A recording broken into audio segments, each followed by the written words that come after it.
हो गया है सवाल जवाब का सिलसिला शुरू करने का। और इस सिलसिले की ओर मैं बढ़ूँ, बता दूं दर्शकों को कि हमारा एक व्हाट्सएप नंबर है और हमारा एक यूट्यूब चैनल भी है हमारे चैनल का, जहां पर आपको बनो अपना फाइनेंस मिनिस्टर एक शो के तौर पर दिखाई देगा प्लेलिस्ट में। और 9619873567 वो नंबर जहां पर हमारे सवाल आपके सवाल जो है आप भेज सकते हैं, हमें इंतज़ार रहता है। यूट्यूब पर अपने सवाल छोड़ें कमेंट बॉक्स में हमारे शो को देखते हुए, और आपके सवालों को हम शो में शामिल करेंगे, जैसे कि अब हम दर्शकों के सवाल लेना जो शुरू कर रहे हैं। मेरे साथ आज लोगों की और दर्शकों की लाइफ फाइनेंशियल प्लानिंग करने के लिए नसरीन मामा ji, CEO founder Money Works, और साथ ही Mukesh Jindal senior partner Alpha Capital मेरे साथ जुड़ गए हैं। आप दोनों का बेहद स्वागत है हमारी इस पेशकश में। और मेरे ख्याल से पहले दर्शक भी शायद मेरे साथ फोन लाइन पर हैं, मनीष जोशी। इनका सवाल मैं यूट्यूब के ज़रिए लूँगी और इनका सवाल मुकेश के पास है। चलिए एक बार इनका सवाल देख लेते हैं। 49 साल की इनकी उम्र है और इन्होंने एसआईपी के साथ अपना जो सफ़र है निवेश का वो शुरू किया है 2 महीने पहले। पोर्टफोलियो रिव्यू करना चाहते हैं ये, और डाइवर्सिफाई क्या करना है अपने पोर्टफोलियो को ये जानना चाहते हैं। 10 साल का इनका टर्म निवेश का नज़रिया है। तो पराग पारे फ्लेक्सी कैप है इनके पास, ICICI Pru balance advantage fund, SBI large and mid cap, SBI Nifty 50 index इनके पास है, और पूछ रहे हैं कि क्या इन्हें और पैसे निवेश करने की ज़रूरत है, कॉर्पस ये कितना एक्यूमुलेट कर पाएंगे मौजूदा निवेश से। मुकेश, ये भी इनका सवाल है। थैंक यू कविता। अगर हम मनीष जी का पोर्टफोलियो देखें, स्कीम्स देखें, एक बात तो तय है कि इन्होंने बहुत ही बेहतरीन स्कीम सेलेक्ट की है। चारों जो इन्होंने फंड्स के नाम बताए, चारों अच्छे फंड्स हैं, मेरे को इसमें कोई प्रॉब्लम नहीं दिखती है, तो ये इन फंड से कंटिन्यू कर सकते हैं। एक इसमें हम एक चीज ऐड ये कर सकते हैं कि देखिए, इन्होंने बताया कि टाइम होराइजन 10 साल है। 10 साल एक बहुत लंबा टाइम होराइजन होता है। इक्विटी के लिए तो बढ़िया रहता है, और विद इन इक्विटी भी हम थोड़ा ज्यादा रिस्क ले सकते हैं अगर टाइम होराइजन 10 साल का हो जाता है। तो इनको मैं सुझाव दूंगा कि ये एक स्मॉल कैप फंड ऐड कर सकते हैं, क्योंकि small cap fund long term में नॉर्मली लार्ज मिड से ज्यादा रिटर्न देते हैं। नॉर्मली अगर लार्ज से हम 13-14 रिटर्न एक्सपेक्ट कर रहे होते हैं, तो मिड से 15-16 और स्मॉल से 17-18 एक्सपेक्ट कर रहे होते हैं। तो अगर ये स्मॉल कैप फंड ऐड करेंगे तो इनके पोर्टफोलियो के लिए बेटर रहेगा। अब इनके पोर्टफोलियो में कि इन्होंने बैलेंस एडवांटेज फंड लिया हुआ है। बैलेंस एडवांटेज फंड एक मॉडरेट कैटेगरी का, मॉडरेट रिस्क का फंड है, तो शायद इनको ये करने की जरूरत ना हो, तो वहां पे वो एसआईपी स्टॉप कर सकते हैं, और उसमें स्टॉप करने के बाद वो एसआईपी एक स्मॉल कंपनी फंड में कर सकते हैं, जो कि मैं इनको रिकमेंड करूंगा फ्रैंकलिन का स्मॉलर कंपनीज फंड कर लें। और अगर ये ऐसे ही एसआईपी करेंगे 10,000 रुपीज की 10 साल के लिए, तो ये कॉर्पस 10 साल बाद लगभग 27 लाख का हो जाएगा, अगर मैं इसमें एज्यूम करूं कि साल 15% रिटर्न निकलेगा। तो पोर्टफोलियो की रिकमेंडेशन सिंपल है, कंटिन्यू करिए, थोड़ा स्मॉल कैप ऐड कर लीजिए, करते जाइए एसआईपी, और अगर एवरी ईयर थोड़ा स्टेप अप कर लेंगे तो कॉर्पस और बड़ा बन जाएगा। चलिए बहुत बढ़िया। मुकेश, आपने जवाब दिया। मेरे साथ दर्शक फोन लाइन पर नहीं है, मेरे ख्याल से आपने काफ़ी सारे पहलू जो हैं इनके सवाल के कवर कर लिए हैं, तो हम आगे बढ़ेंगे। और नसरीन, आपके लिए मेरे साथ हमारे दर्शक राकेश शर्मा फोन लाइन पर है। नमस्कार राकेश जी, क्या हालचाल? बढ़िया मैम, आप सुनाइए। कैसे हैं? अच्छा, आपका नाम विनोद है, आपने अलग से लिखा हुआ है, माफ़ कीजिएगा। बताइए आपने। राकेश है, अच्छा। कहाँ से बोल रहे हो राकेश? मैं जम्मू से बोल रहा हूँ। जम्मू से बोल रहे हैं, चलिए बहुत ही खूबसूरत जगह। अच्छा, जम्मू में आप ये शो कहाँ देख पाए हैं? जम्मू में टीवी पर देखा कि यूट्यूब पे? यूट्यूब, अच्छा। यूट्यूब में भी देखता हूँ, टीवी में भी देखता हूँ जी। अच्छा, 3 साल से निवेश कर रहे हैं और 10,000 रुपये की एसआईपी भी कर रहे हैं, और 18 से 20 साल तक आपको निवेश करना है। और आईसीआईसीआई पराग पारे का flexi cap, HDFC index Nifty 50, axis small cap, mirror asset emerging blue chip, Kotak emerging, SBI small cap, axis mid cap, axis blue chip, PGI mid cap, Canara bank को ब्लू चिप में आप निवेश कर रहे हैं 10 फंड्स में 1,000 रुपये। ये बताएं मुझे, आपको ये 10 फंड्स में पैसे लगाने की सलाह किसने दी? नहीं, मैंने 10 फंड में से ना अभी 5 ही रखे हैं। मैंने जब आपका शो जो कंटिन्यूस देखता हूँ, तो उससे मैंने कुछ फंड को रिलीज कर दिया, और मैंने प्रेजेंट टाइम में 5 ही फंड रखे हुए हैं, जिसमें 2-2 हजार की एसआईपी है। अच्छा, तो कौन कौन से अभी जिसमें एसआईपी चल रही है? जिसमें मेरा पराग पारी का फ्लेक्सी कैप फंड है, इसमें 2,000 रुपये है। Motilal Oswal mid cap fund है, इसमें 2,000 रुपये है। HDFC large and mid cap fund है, इसमें 2,000 रुपये है। एसबीआई अच्छा, एक सेकेंड, मोतीलाल ओसवाल। अच्छा राकेश, एक सेकंड, मोतीलाल ओसवाल का भी मिड कैप जोड़ रखा है? जी जी जी। तो अच्छा, उसकी डिटेल नहीं है। हाँ, ठीक है, और ये आपने HDFC और लार्ज एंड जोड़ मिड रखा है। Cap, HDFC large and mid cap. अच्छा, ये भी जोड़ा है। ये कुछ फंड्स के नाम आपने दिए नहीं है। नहीं, मैंने दिए थे वो वाले जो आपने अभी नाम लिया ना, वो मैंने रिजेक्ट कर दिए हुए थे। अभी मैं प्रेजेंट ये 5 रखे थे जो मैंने बताया, प्रास्पारी फ्लेक्सी कैप, तो वो नए मोतीलाल हैं। Oswal mid cap. अच्छा, ये। जी हाँ, और। जी जी।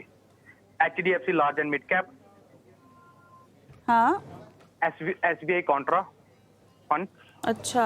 हाँ। And quant small cap fund. ये इनमें मैंने 3 साल से 2-2 हजार की, वो जो पहले थे उसका कारपेट मेरा मोतीलाल 3 साढ़े ओसवाल 3 का लाख मिड का था कैप वो। फंड है, HDFC large and mid cap है, SBI कॉन्ट्रा, कौन स्मॉल कैप, दूसरा कौन सा बोला? एक और है ना, 5 है ना? प्रास्पारी फ्लेक्सी कैप। तो इनमें आपकी SIP चल रही 2-2 हज़ार की और इसीलिए 10,000 का है, और ये जो 10 फंड है इनमें आपने निवेश रोक रखा है। रोक रखा है मैंने। अच्छा, इनमें टोटल निवेश वैल्यू कितनी होगी? उनमें मेरा 3,74,000 समथिंग अप्रॉक्सीमेटली इतना बना हुआ। वो मैंने SIP उनकी बंद की हुई है, वो मैंने अभी रिडीम नहीं किए हुए हैं, लेकिन रिडीम कर लूंगा उनको। अच्छा। और उनके पैसे मैं सोच रहा हूँ वन टाइम इनमें सभी 5 के अंदर इन्वेस्ट करता रहूं, और पर ईयर मेरा 10% इंक्रीज करने का भी मेरा है, और 15 से 20 साल के बीच तक मेरा मतलब मैक्सिमम टाइम इतना है। तो मैं इसका रिव्यू चाहता चलिए। था, और एक कॉर्पोरेट की। जी जी। और 3 लाख की आपका एक मुश्त निवेश करने का भी मन है। कोई खास राशि जी जो जी इकट्ठा करना चाहते हैं आप 18 से 20 साल में?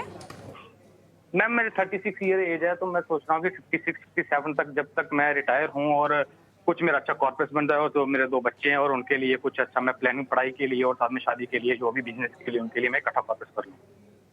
चलिए, क्लैरिटी मिल गई आपके सवाल पे, और निसरीन की ओर मैं बढ़ती हूँ। निसरीन, अ, तो राकेश ने कुछ बदलाव मेरे ख्याल से आपने भी नोट डाउन कर लिए होंगे। जो 10 फंड्स आपके पास हैं वो दरअसल इसमें निवेश रुक रखा है, और 6,30,000 के आसपास का कुछ राशि है जो इकट्ठा हो रखी है।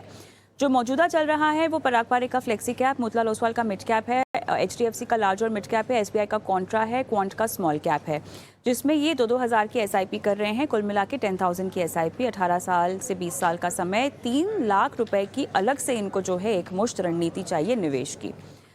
बताएं। So actually पोर्टफोलियो काफी अच्छा है। एसेट एलोकेशन उन्होंने क्वाइट स्मार्टली किया है मेरे हिसाब से। There is 20% in small cap, 20% in mid cap, 20% in a flexi cap, 20% in a value strategy, which is the SBI Contra, and HDFC large and mid. So if we take about 12%.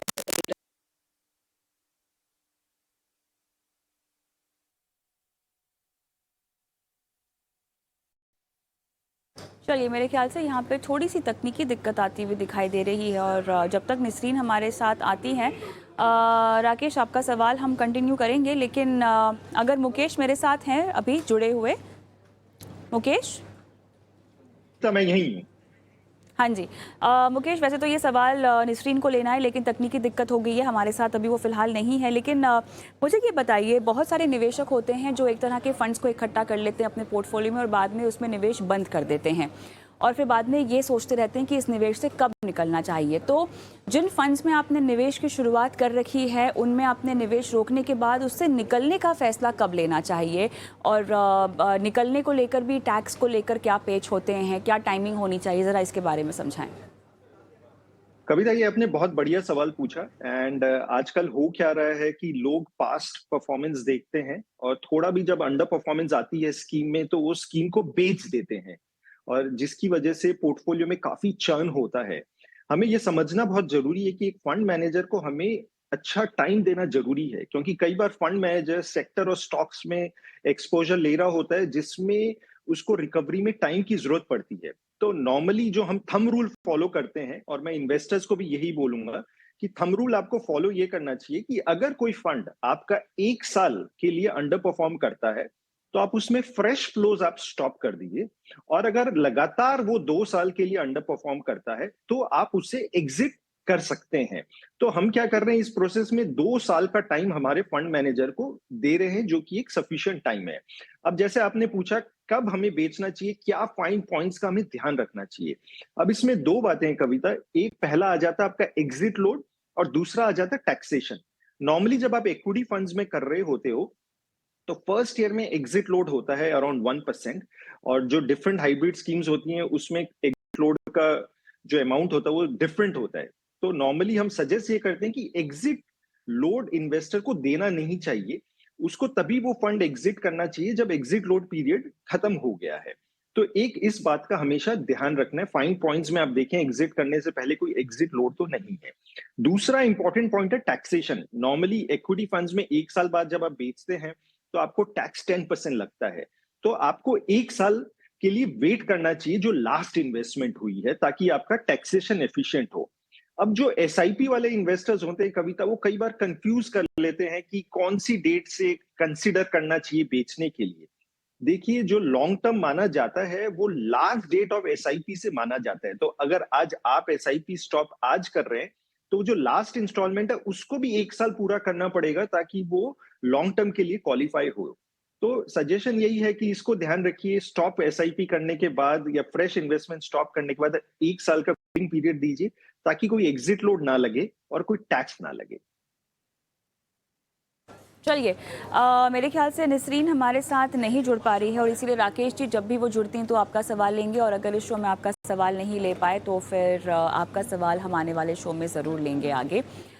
लेकिन मुकेश, आपके लिए अजीत शिंदे का मैं सवाल लूँगी, और ये भी यूट्यूब से ही सवाल हमको इन्होंने भेजा है।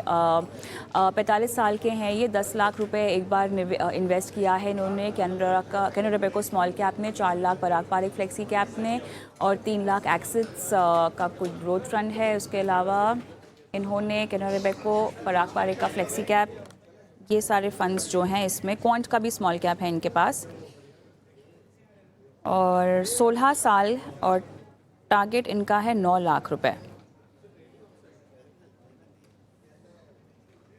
मुकेश।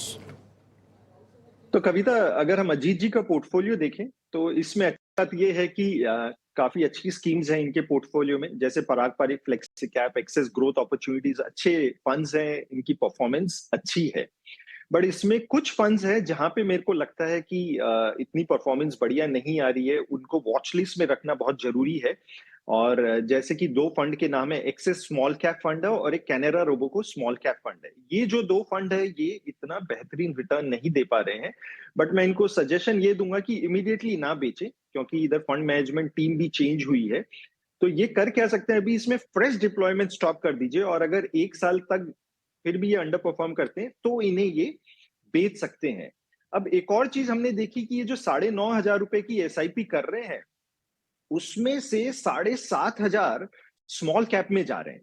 तो स्मॉल कैप में काफी ज्यादा हैवी एक्सपोजर है। तो मेरा इनको सुझाव होगा कि एसआईपी कैनरा रोबोको स्मॉल कैप और एक्सेस स्मॉल कैप में बंद कर दें, और फ्रेश एसआईपी ये एचडीएफसी लार्ज एंड मिड और एसबीआई मिड कैप में ये कर सकते हैं। इन्होंने दूसरा सवाल पूछा, 16 साल के लिए इन्वेस्ट करेंगे तो 9 लाख का टारगेट है। मेरे ख्याल से इन्होंने 9 लाख का टारगेट काफी छोटा सोचा है, क्योंकि अगर ये 9,500 की एसआईपी 16 साल के लिए करेंगे, और मैं अगर मान के चलूं कि मार्केट 15% रिटर्न देगी, तो ये कॉर्पस 75 लाख का हो जाएगा। और जो इन्होंने 10 लाख की लमसम इन्वेस्टमेंट की हुई है, और अगर ये भी 15% रिटर्न देता है 16 साल में, तो ये लगभग 94 लाख का हो जाएगा। तो ओवरऑल जो कॉर्पस है वो इनके पास 1,70,00,000 का हो जाएगा। तो मेरे को लगता है कि इन्होंने जो 9 लाख का टारगेट सोचा है वो छोटा है, एंड बड़ा सोचें और डेफिनेटली गोल्स पूरे होंगे। अजीत शिंदे को ये जवाब, लेकिन झटपट मैं रुख करती हूँ एक बार नसरीन की ओर भी। नसरीन हमारे साथ जुड़ गए हैं, और नसरीन, राकेश शर्मा जी का सवाल जो कि हम ले रहे थे, बताएं इनके लिए आपके पास क्या सोल्यूशन है। एसेट एलोकेशन काफी अच्छा है।